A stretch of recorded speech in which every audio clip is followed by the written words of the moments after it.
Hey you guys, how's it going? My name is Lexi and today I'm going to be talking, how do I approach this subject? Hey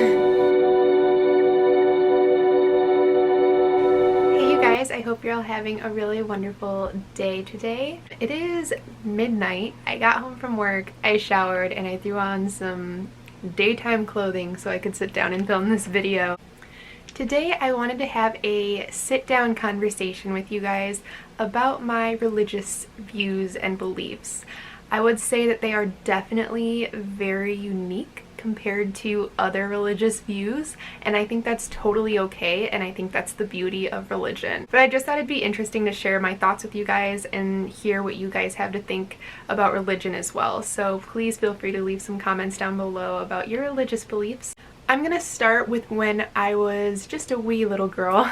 I attended kindergarten and first grade at a private Lutheran school. My family was pretty religious. We didn't go to church, so that might not be religious to some of you, but we did pray before dinner every day. My mom raised my older brothers Catholic, so my mom has always been very religious, and my dad has always been pretty religious as well. We didn't start going to church every Sunday until my great-grandmother passed away.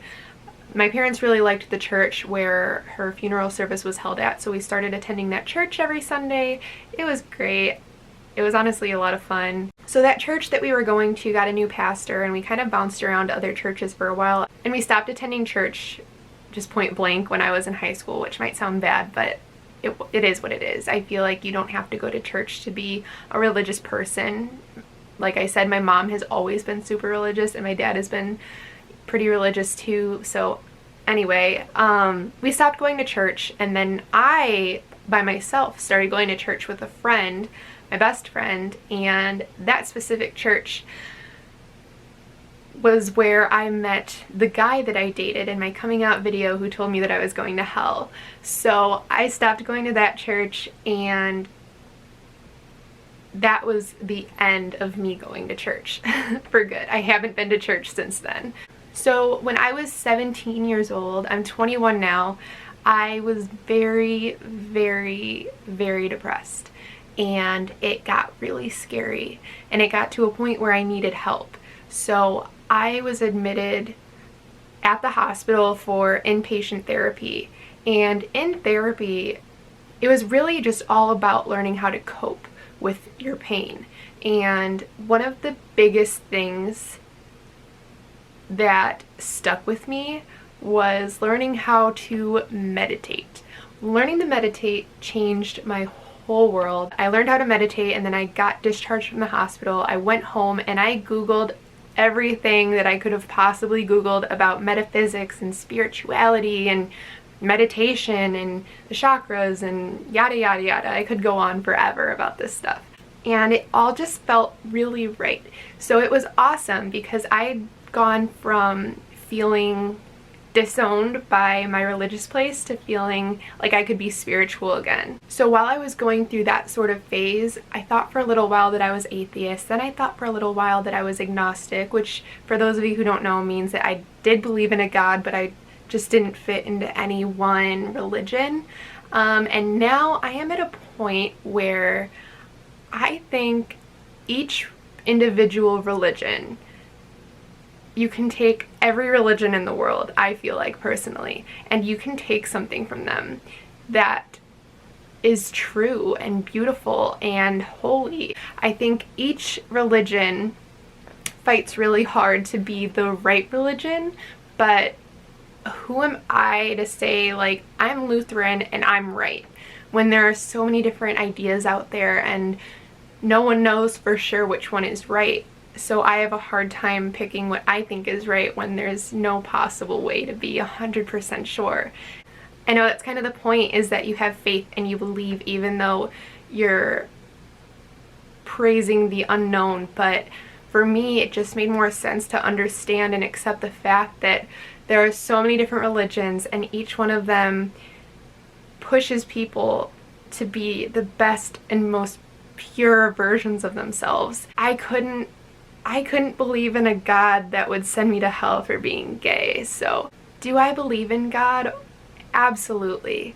But I think that that God could be a beautiful black lesbian girl, or, you know, maybe not the image that we have engraved in our minds. I think God is so much more complex. I don't even know if I envision God having a human form. I think that we for sure have a creator, but who's to say that God is human, or a white man with a long white beard and a white robe? Why can't he be a she, and why can't he have dark skin, and why can't he have dreadlocks, and why do we limit ourselves to one image of God? That's kind of where I stand. I am so open to the fact that there is a creator somewhere out there, and I think that is really cool to think about, but I'm only human. Because I'm so uncertain of what our creator looks like, I struggle praying and being spiritual in that sense. So when I need to talk to a higher power, I find myself oftentimes looking at the moon and the night sky and opening up, and I talk out loud to the moon. And that might sound like the craziest, hippiest shit you've ever heard, but it makes it so much easier for me personally when I can look at something so tangible and speak out my worries and thank someone for my blessings and ask for guidance about XYZ. When I talk to the moon, it's not because I think that the moon is God, it's because it's so much easier for me to look at something and focus my attention on that instead of, you know, closing my eyes and folding my hands and hoping that I get everything out in a way that is godly or correct or holy. So when I talk to the moon, it's kind of like I'm word vomiting everything that I need to say. And I don't do this every day either. It's sort of just something that, like, if I notice the moon in the sky on a drive home, I'll say like, hey moon, like, thank you so much for today. Today's been an amazing day. You know, please help me to have a really great day tomorrow. Help me feel energized. Things like that. I talk and I talk until I feel fulfilled and satisfied. I feel like this all sounds like some really hippy dippy stuff, but I feel so at peace with where I'm at spiritually and religiously. I feel really freed from the notion that I and my girlfriend and my friends are going to be punished for doing things that are human and okay. It's just really nice to finally feel secure and have a positive mindset about the way that our creator works. And it also feels really nice not to hold judgment towards other people for having different thoughts and opinions. I learned so much from people who have different religious or spiritual views, and I contribute them into my own spiritual views. Alright, well, I feel like this video is kind of all over the place. I kind of just word vomited to you the way that I do to the moon, so I hope you guys enjoyed. I know this is kind of a touchy subject for some people. I just really felt inspired to talk to you guys about this and open up about this because it is something that is so much a part of my life now, and it's just really exciting to me to have something to believe in. And yeah, I'm done talking now. I hope you guys all have a really awesome rest of your week. Today is Tuesday. Yeah, it's Tuesday. Thank you so much for stopping by my channel, and thank you for watching. If you enjoyed this video, please be sure to give it a thumbs up and subscribe. I have a lot of really cool ideas coming your way very soon, and I would love to see you guys in the future. Alright, I'm gonna stop talking forever now. Bye, you guys.